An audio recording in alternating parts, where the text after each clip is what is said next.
함께 기도드리겠습니다.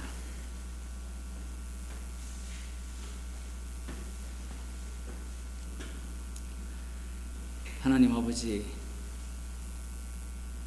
일생에 매여 종노릇하는 저희들을 십자가의 피로 구원하시고 주의 이름을 위하여 이 땅에 살게 하심을 감사드립니다.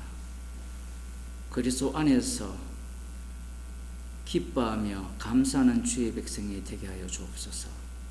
예수님 이름으로 기도드리옵나이다. 아멘. 하나님 말씀 마태복음 24장 9절에서 14절 말씀을 보겠습니다. 신약 성경 41쪽입니다. 그때에 사람들이 너희를 환난에 넘겨주겠으며 너희를 죽이리니 너희가 내 이름을 위하여 모든 민족에게 미움을 받으리라. 그때에 많은 사람이 시험에 빠져 서로 잡아주고 서로 미워하겠으며 거짓 선지자가 많이 일어나 많은 사람을 미혹하게 하겠으며 불법이 성함으로 많은 사람의 사랑이 식어지리라. 그러나 끝까지 견디는 자는 구원을 얻으리라. 이 천국 복음이 모든 민족에게 전거되기 위하여 온 세상에 전파되리니 그제야 끝이 오리라. 아멘. 예수님께서 세상 끝날에 대해서 말씀을 시작하시면서 미혹을 받지 않도록 주의하라, 이렇게 말씀을 하셨어요. 많은 사람이 내 이름으로 와서 나는 그리스도라 라고 말을 하면서 많은 사람을 미혹한다라고 했을 때, 지난 시간에 그 많은 사람 속에 누가 들어가 있습니까? 베드로가 들어가 있다고 했죠. 자신이 그리스도가 되고 싶은 거예요. 왜냐하면 그리스도는 자신이 원하는, 자신이 말씀을 근거로 하여서 꿈꾸는 천국을 가져다 주시는 분이라고 생각하기 때문에 그렇습니다. 많은 사람이 내 이름으로 와서 너희를 미혹한다라고 할 때 본인이 어떤 위치에 자리를 잡으려고 하느냐면 미혹 당할지도 몰라, 난 성도야, 그렇게 생각하는 사람들이 어디로 갑니까? 통일교, JMS, 신천지. 구조가 희한하죠. 왜냐하면 성령은 십자가의 영이기 때문에 주님께서 주시는 것이죠.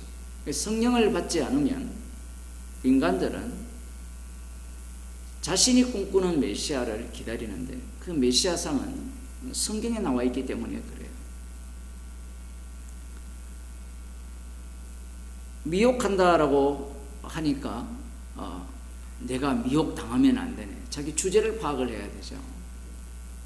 본인이 미혹자죠. 한번 가만히 생각해 보세요. 여러분이 복음을 듣는 분들이라면 누가 누구를 미혹을 해요? 복음을 들어도 무엇이 좋습니까? 뭐 명절이라 하는데 요즘은 뭐 많이 퇴색했지만 각 지역마다 또 다르죠. 그러면 그때 무엇이 좋습니까? 사람들을 만나면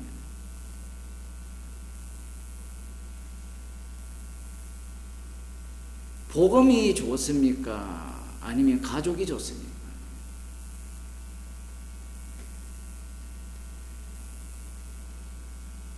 복음이라는 것도 나의 가족을 위해야 되고 내 가정에 평안함을 가져다 주지 않으면 그건 복음이 아니에요.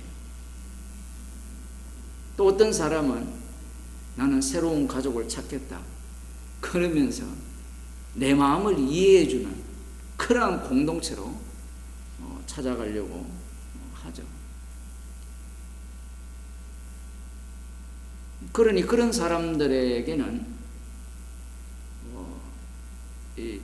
예수 이름으로 내가 그리스도라고 오는 그런 사람들, 며칠 전에도 그것이 알고 싶다에 보면 이모모 선교사 얘기가 나왔죠. 떠들썩하게. 우리 또 뉴스를 안 보시니까 교회 장사하는 사람이죠. 나는 계시를 본다, 예언을 한다, 미래를 본다. 그 말에 속아 넘어가잖아요. 그걸 원하잖아요. 타로점을 보겠다는 거는 난 그걸 믿겠다는 거거든요. 그걸 교회에 와서 목사가, 권사가 그렇게 얘기를 하면 따라가지 않겠습니까? 어차피 타로점 보는 거나 보름달 보고 절하는 거나 뭐가 다릅니까?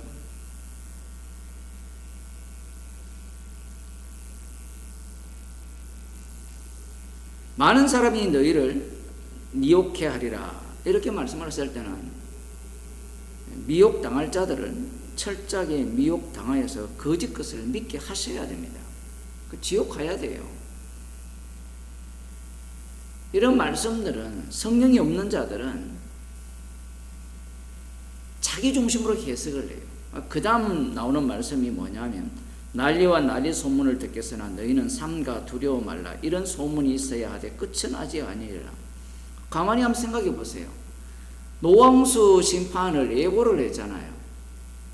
노아가 120년 동안 산 위에 방주를 만들었잖아요. 이걸 거꾸로 생각해 보세요. 사람들의 인식은. 노아가 방주를 만들기 시작했다는 것은 노아 홍수는 확정적이죠. 그런데 다른 사람들은 어떻게 생각해요? 아직 끝은 아니라고 생각하죠. 지금 예수님이 꼭 그런 말씀을 하시는 것 같아요. 난리와 난리 소문을 듣겠으나 오래 사셨으니까 많이 들으셨죠. 요즘 같은 경우에는 인터넷이 발전해서 유튜브만 키면 전 세계의 소식을 다 듣잖아요.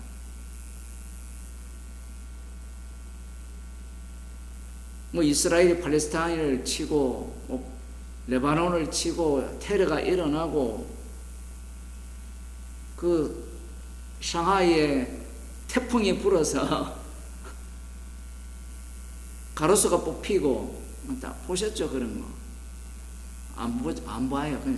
난리와 난리 소문 안 듣기로 하이난다에는 그 풍력 발전기 어마어마하죠. 웬만한 강풍에는 견디는데 그것도 꺾어지고 수많은 사람이 죽어도 에라 모르겠다 이거고 요즘은 워낙 그런 이야기들이 많기 때문에 내 주변에서 이런 일이 일어나면 사람들이 두려워하죠. 멀리서 일어나기 때문에 많은 사람들이 여기에 미혹을 당해요. 민족이 민족을, 나라가 나라를 대적하여 일어나게 하고 처처의 기근과 지진이 일어나리라. 이 모든 것이 재난의 시작이니라. 이렇게 이야기하려니까 사람들이 재난의 시작이니까 이제 앞으로 엄청난 재난이 닥칠 것이니까 어떻게 해야 되죠? 재난을 피할 방도를 찾는 거예요. 그게 휴거입니다. 미리 이 재난 당하기 전에 지금 오늘 또 추석인데도 온도가 35도, 6도 이 재난인데 예수님께서 하시는 말씀을 이해를 못해요. 왜 이해 못하느냐 하면 지금 이 말씀을 메시아를 기다리는 제자들이나 유대인들이 이것을 듣게 되면 이 말씀이 어떤 말씀으로 들리느냐 하면 제자들이 지금 성령 못 받았잖아요. 들으니까 야, 이 난리 소문을 듣는구나. 이제 뭔가 하나님 나라가 이루어지지 않겠느냐. 지금 자기들 눈앞에 천국이 왔다라고 하시는 분이 계시잖아요. 그건 안 보여요. 오늘날도 마찬가지죠. 예수님께서 십자가에서 다 이루셨다라고 말씀을 하셔도 사람들은 다 이루셨지. 세상은 끝났지 라고 하면서 무엇이 두렵습니까? 처치의 기근과 지진, 재난, 나라가 나라를 치는 이런 일이 일어나면 갑자기 무섭고 두렵고, 그래서 이런 여기에 사람들이 주목을 해요. 세대주의자들의 특징이 그거잖아요. 70일에 한 일회가 남았는데 한 일회의 완성이 어떻게 이루어지는가, 이 시대의 징조를 읽어내야 된다는 거죠. 시대의 징조를 읽을 필요가 뭐 있습니까? 이미 성령님이 우리 가운데 가시는데, 동행을 하는데. 그러면 시대의 징조를 읽는 방식은 딱 하나죠. 말씀대로 되어지는 현장일 뿐이에요. 아니, 목사님 뭘 그렇게 밋밋하게 종말에 대해서 이야기를 합니까? 뭔가 설일이 있고 우리가 준비해야 될 것, 그런 종말을 이야기해야 되지. 그러한 종말을 꿈꾼 자들이 누구냐면 세례요한이었어요. 남은 자 유대인들이었어요. 특히 제자들이죠. 제자들은 이런 얘기를 하면 알아먹을 거 아니에요. 그런데 예수님께서 아무리 천국에 대해서 말씀을 하셔도 천국 비유는 비유일 뿐이에요. 독특하죠. 천국 비유를 말씀하셨잖아요. 마태복음 13장에. 그건 비유일 뿐이에요. 그리고 비유는 내가 이해를 하고, 비유는 실제 이야기가 무엇이냐라는 것에 대한 이야기니까 내가 분석하고 판단하고 이러이러할 것이라고 상상을 해요. 지금 예수님께서 실제로 지금 그 비유의 실제 상황을 일으키고 있잖아요. 자기 백성은 구원하고 예수님 때문에 어떤 사람은 핍박을 하고 미워하고 죽이려고 하고, 이런 어떤 사태들이 계속 일어나고 있거든요.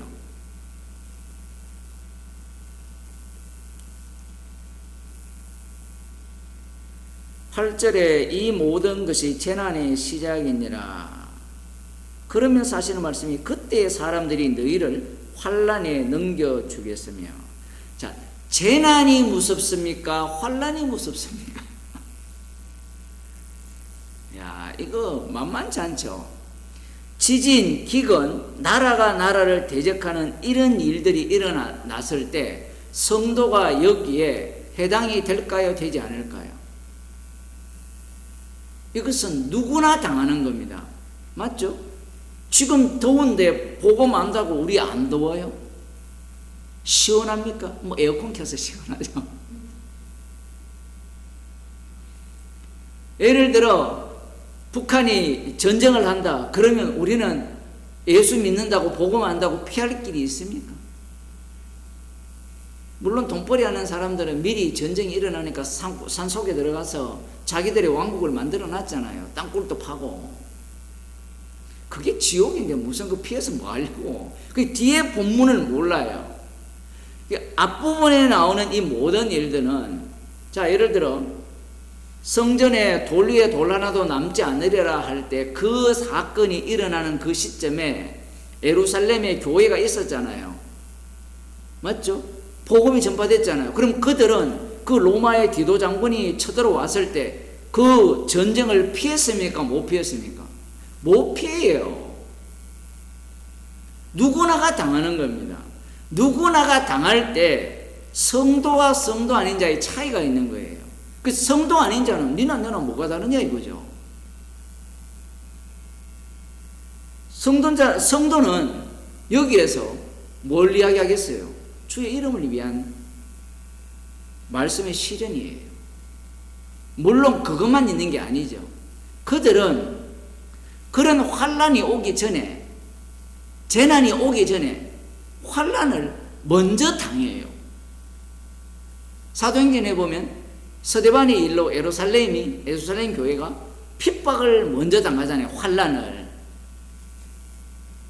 우리 같으면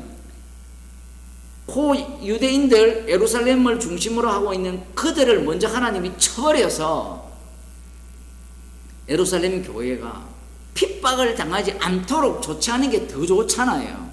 그런데 예루살렘 성전이 무너지기도 전에 먼저 어떤 일이 일어납니까?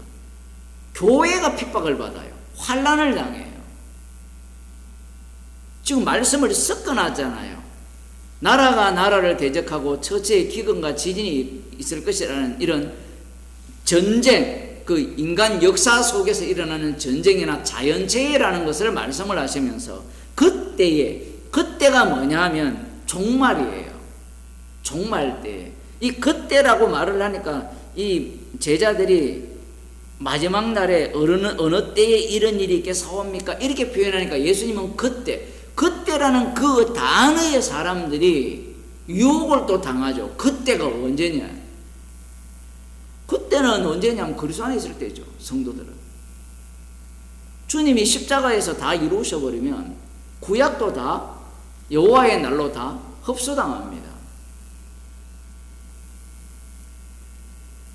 그때의 사람들이 너희를 환난에 넘겨주겠으며, 이 얘기는 이미 23장에서 말씀했잖아요. 선지자들을 핍박했잖아요.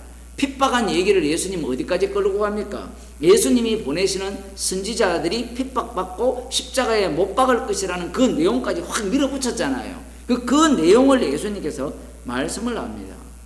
그때에 너희를 환난에 넘겨주겠고, 재난은 재난대로 당해야 돼요. 성도는.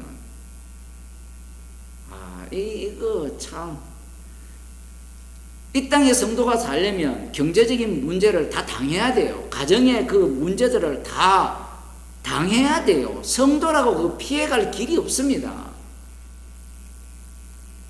똑같이 당하면서 다른 점이 있는 거예요. 그게 뭐냐면 환난에 넘겨준다는 거예요. 사람이, 그때의 사람이. 왜 환난에 넘겨주느냐? 너희를 죽인다. 왜? 너희가 내 이름을 위하여 모든 민족에게 미움을 받기 때문이라는 겁니다. 예수님의 이름 때문에 모든 민족에게, 모든 민족이라고 이야기하면 단순히 민족만 이야기하지 말고 그 민족 안에는 누가 들어가 있어요? 나의 민족도 들어가 있죠. 나의 민족 안에는 내 형제도 들어가 있고 내 아내도 들어갈 수 있고 자녀도 들어갈 수 있어요. 모든 민족에게 미움을 받으리라 했잖아요. 예수님 이름을 위하여. 성령을 주시게 되면 제자들은, 성도들은 주의 이름을 위하여 살게 되어 있습니다. 자, 그러면 도대체 예수님의 이름이 뭐길래, 어떻길래 모든 민족이 미워하는 이름이냐라는 거예요. 이 궁금하지 않습니까? 아니, 부처 같은 대자대비한 그러한 모습을 보여주면 모든 민족이 미워하지 않을 거 아니에요. 근데 예수님의 이름은 다 미워한다는 거예요. 다. 이 말씀이 사람들을 실족해 하는 말씀이에요. 나 예수 이름 좋은데요? 왜 좋습니까? 어떤 이름이기 때문에 좋습니까? 라고 물어볼 필요가 있어요. 예수 이름은 사망에서 생명으로 옮기는 이름이고 우리에게 축복을 주시는 이름입니다. 이 말이 단어로는 맞죠. 그런데 이 단어 전체의 의미를 들여다보면 나를 위한 이름이잖아요. 그런데 예수님의 이름은요, 나를 위한 이름이 아니에요. 우리를 위한 이름이죠. 그 우리는 예수 그리스도의 주되심을 드러내는 이름입니다. 내가 나를 부정케 하는 이름이에요. 자, 다르게 표현하면 예수님이 마태복음 2장에서 아기로 오셨잖아요. 마리아의 몸에서 태어났을 때 사람들이 환영을 해야 되는데 환영하지 않았잖아요. 왜 환영하지 않았을까요? 아기로 와서 환영하지 않았다. 아니에요. 그럼 예수님이 장성하셨잖아요. 30세에 공생애를 시작하셨잖아요. 그러면 30세에 예수님이 회개하라 천국이 가까이 왔다라고 하면서 자기를 증거하셨을 때 사람들이 환영했습니까? 부분적으로 환영을 하죠. 그런데 제자들을 보게 되면 어떻습니까? 능력과 기적을 행하고 좋은 가르침을 할 때는 이 산상설교가 얼마나 좋은 가르침입니까? 오늘날 또 예수 안 믿는 사람도 산상설교를 좋아하거든요. 대단한 가르침이잖아요. 들어보니까 이야 정말 훌륭한 가르침이다. 저런 분이 우리의 메시아가 되고 왕이 된다면 정말 그 천국은 아름다운 천국일 거야. 제자들도 마찬가지죠. 병을 고치죠. 죽은 자 살리죠. 폭풍을 잔잔케 하죠. 바다 위를 걷죠. 놀랍게도 물고기 2마리와 보리떡 5개로 장정 5,000명을 먹이시죠. 그런 예수님이라면 환영할 만하잖아요. 그래서 사람들이 나를 누구냐라고 할 때 베드로가 뭐라고 이야기합니까? 당신은 그리스도시요 살아계신 하나님의 아들입니다. 이렇게 얘기를 하죠. 왜 그 얘기를 합니까? 그때까지만 해도 베드로는 예수님이 가시는 길을 말릴 마음이 없었습니다. 그런데 예수님께서 그때부터 비로소 그 베드로가 제대로 된 고백을 한 이후 비로소 예수님께서 예루살렘에 올라가서 대제사장들과 장로들에게 잡혀서 핍박받고 고난받고 죽고 사흘 만에 부활할 것을 말씀하셨어요. 그러자 베드로가 죽게 절대로 그런 일이 미치면 안 된다라고 하는 거예요. 십자가에 죽는 거는 십자가 얘기도 안 나오지만 메시아가 고난받고 죽는 거는 있을 수가 없다는 겁니다. 이 마음을 좀 헤아려 줘야 돼요. 우리는 3일 만에 부활한 주님이 있지 않느냐. 부활한 주님이 있는데 부활한 주님이 이 땅에 어떤 모습을 보인다 했습니까? 똑같이 십자가의 모습을 보이는 거예요. 부활한 주님을 못 믿어서 베드로가 화난 게 아니에요. 부활한 주님이 성령을 보내주면 베드로가 어떻게 살아요? 예수님이 사셨던 여기에 나오잖아요. 모든 민족이 미워하는 인생을 사는 거예요. 그러면 베드로가 예수님을 따랐을 때 어떤 목적을 갖고 있습니까? 모든 민족이 환영하는 그러한 메시아고 그 메시아 되시는 그분의 2인자, 3인자가 되기를 원했던 겁니다. 모든 민족이 왜 미워해요? 예수님이 오셨잖아요. 오셨을 때 어린아이로 오셨던 공생의 기간에 복음을 이렇게 전하셔도 왜 환영하지 않느냐라고 하면요, 이 코드가 안 맞아요. 내가 원하는 것을 주셨는데, 주실 수도 있거든요. 주셨는데 그 다음 말씀을 들어보면 못 알아듣는 얘기를 하는 거예요. 사람들의 눈에는 병 고치는 거였는데 예수님은 죄욕 상자해버리고 그런 말씀을 못 알아들어요. 아기로 태어났을 때 메시아를 그렇게 기다리던 서기관들 기다렸거든요. 왜 환영하지 않을까요? 정답을 갖고 있기 때문에. 지금 첫째 환란과 첫째의 그 기근과 지진과 나라가 나라를 대적한다라고 말씀을 듣는 순간 인간은 지식 정보를 받았죠. 이 답을 갖고 있는 거예요. 답을 갖고 있으면서 되게 흥미로운 건 이 나라가 나라를 대적한다는 이 얘기도 자기가 결정을 해요. 무슨 얘기인지 이해되세요? 아프리카에 예를 들어 지금 또 내전이 일어나잖아요. 민족과 민족이. 그거 알아요? 몰라요? 모르죠? 그러면서 자기 주변에 어떤 나라가 일어나고 뭔가 소식이 전해지면 그걸 종말의 징조라고 해석을 하는 거예요. 거꾸로 해석하죠. 주님이 주가 되셔서 복음을 전하는 자들이 이 땅에서 예수 이름 때문에 미움 받는다는 자체가 이미 이 세상은 끝났다라는 거예요. 지금 미움 받는 일이 정신이 없는데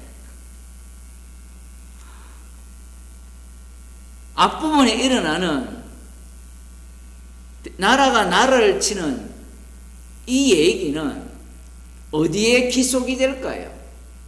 성도들이 예수 이름 때문에 미움받는 그 일에 포함이 돼요. 사람들은 거꾸로 생각하잖아요. 나라가 나라를 치는 것 속에 성도가 미움받는 일이 포함된다고 생각할 가능성이 농후합니다. 그게 더 큰 일로 보이기 때문에. 그런데 주님의 눈에는 무엇이 더 큰 일이냐면 예수 이름 때문에 모든 민족으로부터 미움받는 일이 큰 일이에요. 이 두 가지 사건을 동시에 딱 주게 되면 인간들은 어디에 관심을 두느냐면요, 미움받는 성도는 본향을 사모하겠죠. 그런데 한가롭게 나라가 나라를 대적하고 역사적 현장에서 일어나는 사건을 살펴보면서 기다리는 사람은 핍박을 받을까요? 안 받을까요? 안 받죠. 그거 살피는 이유가 뭐예요?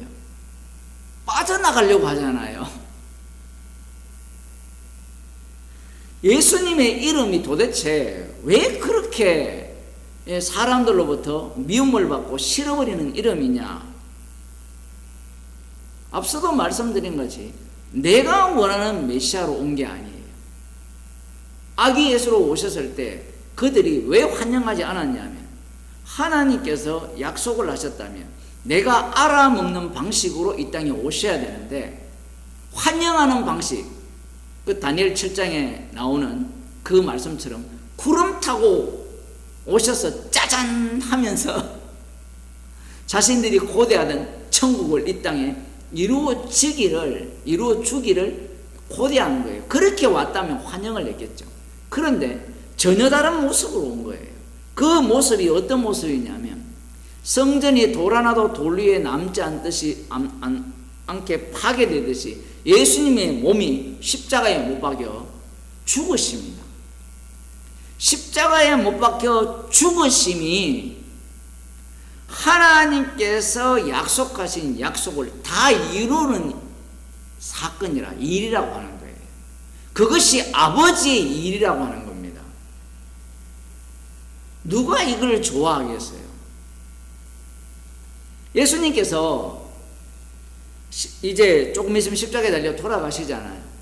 돌아가실 때 주변의 사람들이 뭐라고 조롱합니까? 네가 하나님의 아들이면, 이게 마태복음 4장과 겹치는데, 하나님의 아들이면 너도 구원하고 우리도 구원하라는 거예요.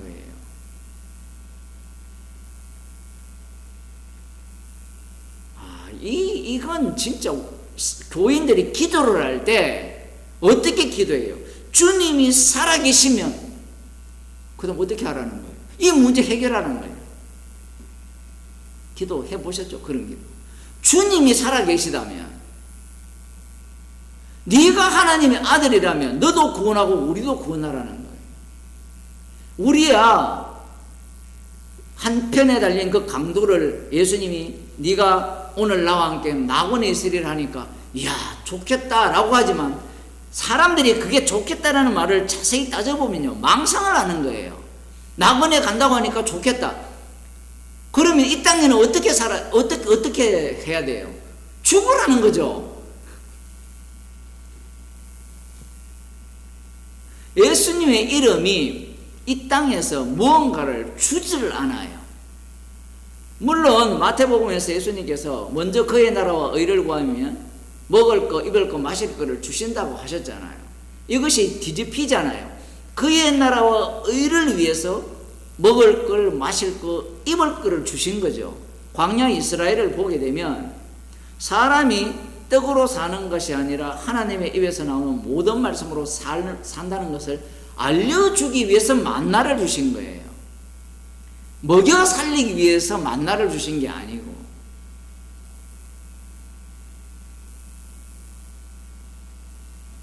십자가에 달려 돌아가시면서 하는 일이 없어요. 그러면서 다 이루었다라는 겁니다. 다 이룬 내용 중에 하나가 시편 110편이거든요. 아버지와 아들과의 약속이 다 이루어지는 그 자리가 십자가예요. 그런데 인간들이 그 주변에 있습니다. 주변에 있을 때 그게 무슨 주가 되는 자리고 왕의 모습이냐라는 거예요. 어느 어느 누구도 그러한 왕을 원하지 않아요. 예수님이 주님입니다 라고 복음을 전하면 사람들이 좋아하잖아요. 그런데 그 주님은 십자가에 못 박혀 죽었습니다. 이 땅에서. 그걸로 끝나는 것이 아니라 그 주의 이름을 믿는 자들, 예수님을 주님으로 인정하는 자들은 그리스도의 영을 받았기 때문에 그들은 십자가를 자랑합니다. 십자가를 자랑한다는 것은 예수 이름을 자랑한다는 거거든요. 예수님의 이름은 십자가로 나타났으니까. 그러면 십자가를 이야기하면 상대들을 어떤 사람으로 규정하느냐 하면 죄인으로 규정을 해요. 너는 마귀라고 규정을 해요. 어떤 일을 하더라도 너에게는 의로움이 나올 수 없다라고 이야기를 하는 거예요. 예수 이름으로 사는 자의 모습입니다. 그러니 그들을 가만히 두겠느냐라는 거예요. 이 모든 민족의 근원이 첫째 아담이잖아요. 첫째 아담 이후에 그들이 노아홍수 심판을 받았지만 그 이후에 이 노아의 자손들이 뭘 만듭니까? 바벨탑을 만들잖아요. 그 바벨탑을 만들 때 무엇을 꿈꿉니까? 우리 이름을 내고 우리가 지면에 흩어짐을 면하자라고 하잖아요. 우리 이름. 그 우리 이름을 세분화시키면 나의 이름을 내자는 거거든요. 오늘날 이 시대는 나의 이름. 그 나가 왕이 되면서 모이는 그 집단을 보게 되면 그걸 우리라고 하는데, 그 모습들을 가장 잘 보여주는 집단이 이 성소수자들, 그 우리 이름을 내자는 거거든요. 자기 이름을 내는 겁니다. 그들에게 십자가를 이야기해 보세요. 십자가는 네가 하는 그 짓이 악마야, 악마 짓이야 라고 이야기하는 거거든요.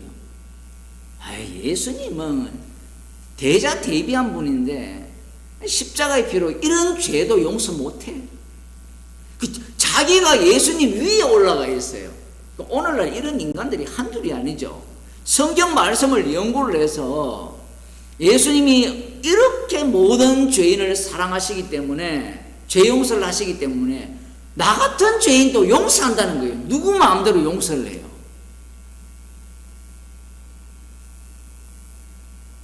말씀은 말씀하신 분이 실행을 하는 거예요. 제자들이 성령을 받게 되어서 주의 이름을 전할 때 주의 이름 앞에는 모든 무릎이 꿇게 되어 있는데, 꿇으면 되는 문제가 아니라 십자가 앞에 죄인으로 드러나게 되어 있어요. 우리가 성경을 안 읽으면 그냥 예수님이 십자가에서 다 이루셔서 우리를 구원하셨군요 라고 끝나지만, 성경을 읽어가게 되면 부딪히는 게 한두 가지가 아니에요. 오늘 본문도 마찬가지예요. 모든 민족이 왜 미움받습니까? 예수님은 사랑의 예수님이니까 복음을 전하면 모든 민족에게 칭찬을 받아야 되죠. 그렇지 않습니까? 이 평화의 복음이니까. 맞지 않아요? 아니에요. 그러니까 사람들이 복음을 안 전한 거예요. 선교사들이 복음을 전했느냐 사상을 전했느냐, 그건 따져보는 문제예요.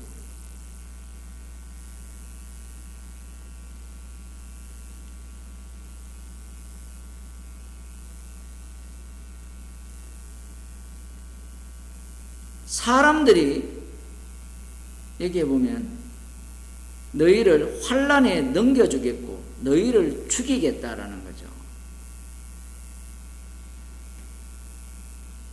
넘겨준다는 겁니다. 왜? 이런 인간들은 이 세상에서 없애야 된다는 거예요.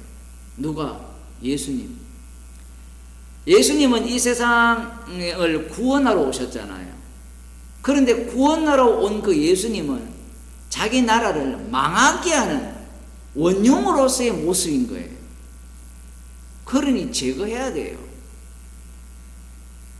복음을 전하게 되면 그 사람은 이 세상에 필요 없는 사람, 쓸모 없는 사람이에요. 왜냐하면 복음을 전하는 사람들은 본향을 향하기 때문에 그래요. 히브리서에 나오잖아요. 믿음의 선진들이 이곳이 우리 땅이 아니라는 거예요. 사람들이 야가 빠져가지고 이곳이 우리의 본향이 아니지만 천국의 모습을 보여주는 곳이기 때문에 소중한 거야. 사기꾼들이 그렇게 하는 거예요. 본향은 따로 있잖아요. 우리는 나그네예요. 그러면 말씀대로 여기는 우리가 본향이 없다라는 것을 계속해서 보여주는 본향이죠. 여기는 본향이 아니요라는 것을 말하기 위한 이 본향이잖아요. 여러분이 명절 되면 추석 되면 고향을 가잖아요. 여기는 우리의 본향이 아니라는 거예요. 제가 한 10년 만에 옛날에 이제 저희 부모님이 농사 짓던 그 밭에 가봤거든요. 꽤 오랜만에 갔는데 거기에 뭐만 있느냐면 두 분 묘지만 있어요. 남은 게 그것밖에 없어요. 본향이 아님을 보여주는 거예요. 그 땅에서 농사를 짓고 영원히 살 것 같지만 남은 건 흙으로 돌아가는 묘지밖에 없어요. 성도가 그거예요. 그렇게 복음을 전하니까 누가 좋아하겠습니까? 인간은 선악과를 먹었기 때문에 이 땅에 뭘 만들어야 돼요? 에덴 동산을 만들어야 되고 그곳에서 말뚝을 받고 정착을 하고 안정감을 얻어야 되지 않습니까? 죽어가는 사람을 다 보잖아요. 제사 지낸 사람도 다 죽은 걸 다 보더라도 그걸 포기하지 않잖아요.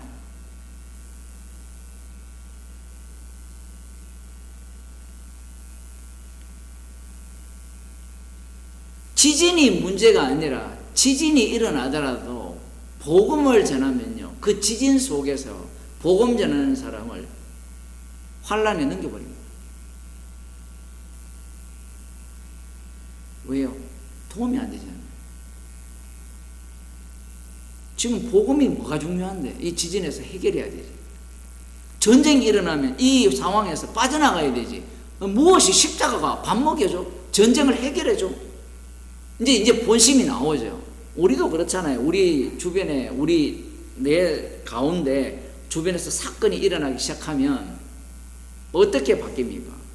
사건이 일어나면 십자가가 뭐고 필요 없습니다. 내가 중요하지. 그 다음 봅시다. 10절에 그때에 많은 사람이 시험에 빠져 서로 잡아주고 서로 미워하게 했습니다. 자, 이건 뭐냐면 이제 복음이 전파되고 난 뒤에 교회가 세워질 거 아니에요. 성도들이 모임이 있어요. 모임이 있는 그 상황 속에는 서로 미워하고 여기 보면 서로 잡아주고, 이야, 이거 정말 이게 교회 모습이라는 거예요. 이 단계가 재밌죠. 전체적인 그 구도 속에서 믿지 않는 자와 믿는 자가 동일하게 재난을 당하지만 그 속에 성도가 또 복음 전한 것 때문에 모든 민족의 미움을 받는데, 모든 민족의 미움을 받는 자들끼리 모였는데 그 속에 시험에 빠져 잡아주고 미워하고 거짓 선지자가 많이 일어난다는 거예요. 이 갈라디아의 교회를 보면 내부에서 이 거짓 선지자들이 나오잖아요. 내부에서. 뭐 요한 1, 2, 3서 보더라도 마찬가지잖아요. 저들이 우리에게서 나갔다 하거든요. 우리에게서 나갔지만 이후에는 그들이 더 큰 세력이 될 가능성이 농후해요. 앞으로 아마 이 기독교가 원래 그렇거든요. 100년, 200년 시간이 지나면 다른 외국을 보더라도 온갖 이단들이 강력한 세력을 형성을 해요. 왜냐하면 그 이단들이 돈이 많기 때문에 그래요. 복음을 전하면 희바리가 없어요. 무슨 말이냐면 진짜 복음을 전하면 주님의 일하심만 드러나는 현장으로 십자가만 이야기하기 때문에 구심력이 없어요. 그런데 이 거짓 선지자들의 특징이 뭐냐면, 예를 들면 갈라디아 교인들 같은 경우에는 할례를 행해야 된다, 뭔가 율법을 지켜야 된다, 골로새서 같은 경우는 절기를 지켜야 된다, 하나님의 교회들이 유월절 지켜야 된다, 이렇게 이야기하잖아요. 그렇게 하면 사람들이 법이라는 것에 매여요. 그런데 성경에서 말하는 하나님의 법은 매이게 하는 법이 아니에요. 법은 법인데 십자가 앞에서 죄인으로 들어가게 하는 법이에요. 이것은 교통을 누가 하게 하느냐 하면 주님과 성령께서 자기 백성을 친히 다스리는 방식이에요. 그런데 거짓 선지자들은 어떤 방식이냐면 성령의 일을 자기 것으로 갖고 옵니다. 갖고 오면 내가 하는 일이 주의 일이라는 거예요. 그것이 알고 싶다에 나오는 그 이모 선교사, 캄보디아에서 돈벌이를 하는데, 저도 선교사를 한 20몇 년 있었잖아요. 그 돈벌이 하는 선교사들이 한둘이가 아닙니다. 그것이 어떻게 가능하냐면, 내가 그리스도라고 하잖아요. 내가 선교사다, 내가 목사다. 그럼 목사인 증거를 대라는 거잖아요. 선교사의 증거, 교회 세운다는 거죠. 현지인 교회 세운다. 그 증거잖아요. 나 복음 전합니다 그러면 선교사로 인정할까요, 안 할까요? 안 하죠. 나는 십자가만 전했습니다 20년 동안. 남은 사람 몇 명 없어요. 그러면 인정 안 해요, 선교사로. 교회 세웠습니다 그러면 한국교회에서 사진 보여주죠. 동영상 찍어서 보여주고. 우리 그런 거 많이 봤잖아요. 선교 온 거 많이 본 사람 없잖아요. 선교사들이 와서 카메라 찍은 거 호수 홍수가 나가지고 뭐 청소하고 그걸 빠져나가고 그 예배당 보수하고 이런 거 많이 보잖아요. 그걸 원하기 때문에 그러거든요. 그 교회 안에 예수님의 말씀이 굉장히 이게 복합적으로 되어 있잖아요. 교회 안까지 들어가요. 교회 안에서 이제 서로 잡아주고 서로 미워하고 거짓 선지자가 많이 일어나 많은 사람을 미혹하게 하겠습니다. 예수님 말씀은 참 얄미워요. 왜냐하면 주님께서 성령을 주신 자들, 모든 민족으로부터 미움을 받는 자들이 모인 공동체라면 거짓 선지자에 의해서 미혹을 받는 자들이 많으면 안 되죠. 그런데 예수님은 거꾸로 이야기해요. 거짓 선지자가 많이 일어나 많은 사람을 미혹하게 하겠으며, 내가 주가 되어서 성령을 보내줄 테니까 거짓 선지자가 들어오더라도 많은 사람을 절대로 미혹하지 못하게 하겠다. 이렇게 하셔야 되지 않습니까? 정반대로 우리가 생각하는, 그렇지 않나요? 주님께서 주가 되셔서 성령을 보내주셨으면 많은 사람이 미혹을 안 당해야 되잖아요. 그런데 예수님은 정반대로 말씀하세요. 그러니까 누가 예수님의 이름을 좋아하겠습니까? 이 말씀의 뜻은 그거죠. 복음을 전하면 복음 전하는 그 주위에 많이 모일 수 있어요. 지금 과정을 보면 많이 모이죠. 많이 모였는데 내부에서 서로 미워하고 서로 잡아주고, 꼭 우리 모임 같은데 미워하고 그러면서 어떻게 돼요? 사도 바울이 어떻게 됐습니까? 복음을 전했는데 나중에 어떻습니까? 아시아 교회도 떠나가고 몇 명 안 남았어요. 그거 말씀대로 되어진 거예요. 누가 누구를 공격합니까? 성경을 보면 복음을 들은 자가, 사도 바울로부터 복음을 들은 자가 바울을 공격해요. 이건 제자들이 예수님을 공격한 것과 똑같아요. 12명 중에 11명이 남았으니까 더 많이 남았는데, 원래는 더 많이 남으면 안 되는 거예요. 예수님이 새로운 이스라엘을 만들기 위해서 11명은 하나님께 그들을 긍휼의 그릇으로 부르신 거고요. 얼마나 놀랍습니까? 서로 잡아주고, 거짓 선지자가, 우리는 어떤 예수 안 믿는 그 유튜브에서 이런 얘기해요. 왜 한국 교회는 이렇게 교단이 많고 이단들이 많으냐? 그거 아무리 해석해도 해석이 안 돼요. 성경에 나와요. 처음에 그들이 복음으로 일단 들어와요. 들어와서 그 속에 거짓 선지자들이 많이 일어나 많은 사람을 미혹하는 거예요. 그러면서 어떻게 합니까? 서로 잡아주고. 요즘 교회 안에 그런 게 많대요. 서로 고소하고. 성경에 고소하지 말라 했잖아요. 세상 법정에 고소하고 난리인 거예요. 난리. 왜 그렇습니까? 라고 하면 왜 말씀대로 안 합니까? 하면 말씀대로 응하는 거예요. 그 상황 자체가. 그래 목사님 그게 정당합니까? 뭘 정당해요? 다 죄일 뿐이죠. 얼마나 예수님의 말씀이 우리의 기대를 저버립니까? 예수의 이름으로 산다는 것이, 십자가만을 전간다는 것이, 복음만 전하면 최종적으로는 거짓 선지자들의 활동이 없을 것이야. 절대로 못 들어올 거야. 신천지 출입 금지. 이건 악마적이에요. 무슨 말이냐면 너거는 안 들어오면, 신천지가 우리 교회에 안 들어오면 우리는 무슨 교회다? 구원받는 교회라는 거예요. 그게 신천지잖아요. 참 답답해요. 성경을 읽어도 깨닫지를 못하는 겁니다. 성경을 읽어도 어떤 예수를 원해요? 모든 민족으로부터 미움받는 예수는 원하지 않아요. 그 제자들이 그랬던 겁니다.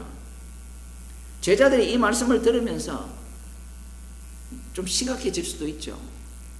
그런데 인간은요, 이런 말씀을 들으면서도 모든 민족에게 미움받아도, 그래, 우리 이스라엘이 그랬지, 그래도 우리는 괜찮을 거야.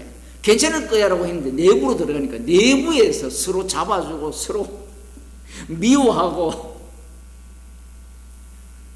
그래서 바울 서신에서 서로 사랑하라라는 얘기로 이야기하는 거예요. 이가 딱 맞잖아요. 이가 서로 미워하고 서로 잡아주고. 교회 안에는 거짓 선지자들이 일어나서 많은 사람을 미혹해야 돼요. 물론 성도들은 안타까워하죠. 사도 바울도 안타까워하죠. 치열한 전쟁을 합니다. 그러나 정인일 뿐이에요. 그래서 그들이 안 듣죠. 안 듣고 그들이 뭐 거짓 복음을 따라 가잖아요. 그건 말씀대로예요. 오히려 복음을 전했는데 듣고 많이 오더라가 이상한 거예요. 불법이 성함으로 많은 사람의 사랑이 식어지리라.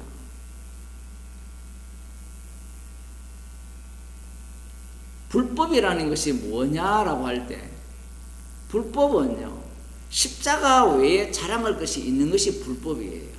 십자가 외에 자랑할 것이 있어버리면 사랑이 식어져요.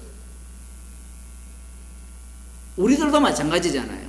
십자가만 자랑하면요, 서로 사랑하게 돼 있어요. 왜냐하면 자기가 낮아졌잖아요. 그런데 십자가 외에 자랑할 것이 있으면요, 사랑할 수가 없어요. 사랑이 식어집니다. 아니 목사님, 이 복음을 계속해서 전하는데 어떻게 사랑이 식어집니까? 이 질문 자체가 문제죠. 질문 자체가 문제잖아요. 교회라는 자체는 십자가에서 다 이루신 주님을 전가하기 위한 교회지, 사랑이 가득한 교회를 만들기 위한 교회가 아니에요.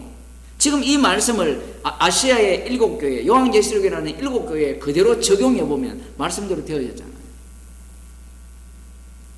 사랑이 안 식어졌으면 교회가 깨지겠습니까? 안 깨지죠. 사랑이 식어지는 거예요. 복음을 위해서. 그런데 인간들은 예수님의 이 말씀을 보면서 무슨 생각을 하느냐면, 사랑이 식어지면 안 돼. 식어지면 안 돼라고 얘기를 하게 되면 어떤 문제가 발생하는가 하면, 십자가 외에 자랑할 것이 계속해서 나와야 돼요. 그래서 교회를 보세요. 우리 교회는 뭘 자랑합니까? 말씀으로 가르치는 교회입니다. 우리 교회는 전도를 열심히 합니다. 우리 교회는 십자가만 자랑합니다.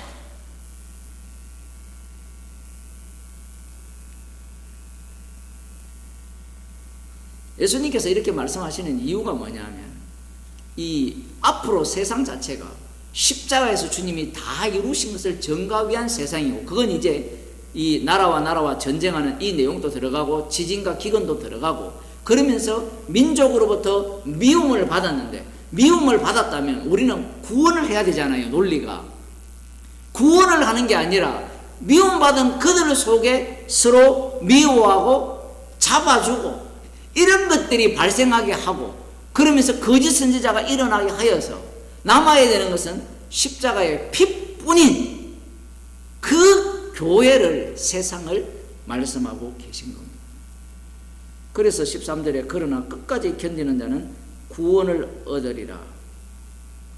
이 말씀이 굉장히 미혹거리죠. 끝까지 무슨 수로 견딥니까? 견딘다는 것은 나를 물망쳐잖아요. 나를 잊지 말라는 거예요.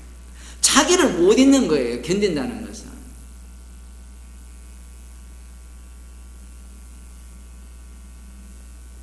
성령의 인도하심을 따라 사는 거예요. 그러면 사도 바울을 보게 되면 끝까지 견뎠잖아요. 견딜 때 뭐라고 이야기합니까?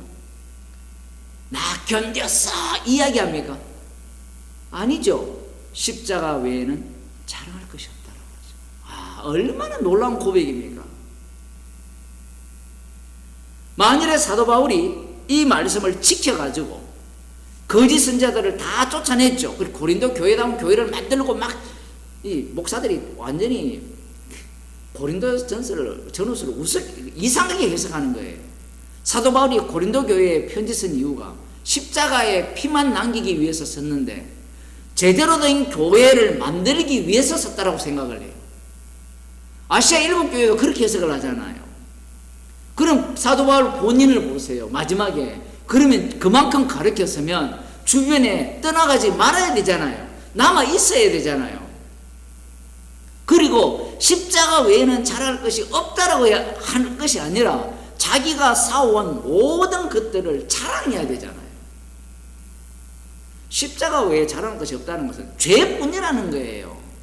수많은 교회를 세우고 수많은 사람에게 복음을 전한다 할지라도 그 모든 것들이 십자가에서는 죄라는 겁니다. 사도 바울이 끝까지 견디는 자는 구원을 얻으리라 했을 때 이 말씀에 당첨된 거죠. 왜냐하면 중간에 떠나가는 사람들이 많았잖아요. 본인도 떠나가야 돼요. 그런데 어떻게 해서 안 떠나가느냐? 이 복음을 실현하는 정인이기 때문에. 내가 안 떠나간 게 아니에요. 주의 이름을 위하여서 십자가에서 다 이루신 그분의 주되심을 전가하기 위해서 끝까지 견딘 자의 모습을 보인 겁니다. 이것은 우리 게 아니에요. 말씀은 우리 게 아니에요. 제발 끝까지 견딥시다. 말은 할 수 있어요. 말을 하지 말라는 게 아니에요. 그런데 이 몫은 우리의 몫이 아니에요. 그리고 14절 이 천국 복음이 모든 민족에게 전거되기 위하여 온 세상에 전파되리니 그제야 끝이 오리라. 이것도 한번 보세요. 천국 복음이 모든 민족에게 전거되기 위해서 어떤 일이 일어났어요? 민족으로부터 미움을 받는 일이 일어나고 교회가 만들어지고 서로 미워하고 그러면서 계속해서 복음은 전파돼야 안 돼요. 전파되는 거예요. 그러면 주님이 재림한다는 거예요. 그러니까 복음을 위한 세상이에요. 이 말씀이 왜 중요하냐면 천지를 창조하실 때 하나님의 형상을 온 땅에 충만하기를 원했잖아요. 하나님의 형상은 그리스도입니다. 그리스도가 하나님의 형상이에요. 그 그리스도의 형상의 특징이 죽으심과 부활이에요. 그 십자가의 완료성을 온 땅에 편만케 하기 위한 복음 전파예요. 그런데 제자들은 지금 언제 그 일이 미칩니까? 종말을 누구를 위해 기다리죠? 나를 위해 기다리는 거예요. 나를 위해. 예수님의 재림을 나를 위해 기다리는 거예요. 그건 자기 부인이 안 된 겁니다. 성령 없다라는 증거예요. 복음 전파 때문에 그리스도가 하나님의 형상이기 때문에 하나님의 형상이 온 땅에 전파되기를 원하기 때문에 아직까지 이 세상은 불로서 심판하지 않으신 거예요. 안 하셨다고 해서 그러면 끝나지 않았느냐? 이미 성도들이 계속해서 복음을 전하잖아요. 사도행전에 보면 복음을 전하는 그 자리에 핍박이 있잖아요. 미움을 받잖아요. 그곳이 어떤 곳이에요? 주님이 못 박히신 곳. 세상 끝났다. 이것이 바로 여호와의 날이다. 그러한 날들을 계속해서 반복해서 보여주는 자들이 우리입니다. 성도입니다. 기도하겠습니다. 하나님 아버지, 좋은 세상으로 탈출하기 위해서 말씀을 대하는 그 악마성을 들추어내 주심을 감사드립니다. 십자가에서 주님이 다 이루셨기에 우리를 십자가 사건 속으로 이끄셔서 환난 속으로 이끄셔서 십자가의 복음만을 남기기를 원하시는 그 자리로 인도하심을 감사드립니다. 주님의 고난에 참여하는 것을 기뻐하는 자가 되게 하여 주시고 주님의 고난에 참여하였기에 주님의 위로가 넘치는 주의 백성으로 살아가게 하여 주옵소서. 예수님 이름으로 기도드리옵나이다. 아멘. 하늘에 계신 우리 아버지여, 이름이 거룩히 여김을 받으시오며 나라의 임하시오며 뜻이 하늘에서 이루어진 것 같이 땅에서도 이루어지이다. 오늘날 우리에게 일용할 양식을 주옵시고 우리가 우리에게 죄진들을 사하여 준 것 같이 우리 죄를 사하여 주옵시고 우리를 시험에 들게 하지 마옵시고 다만 악에서 구하옵소서. 대개 나라와 근세와 영광이 아버지께 영원히 사옵나이다.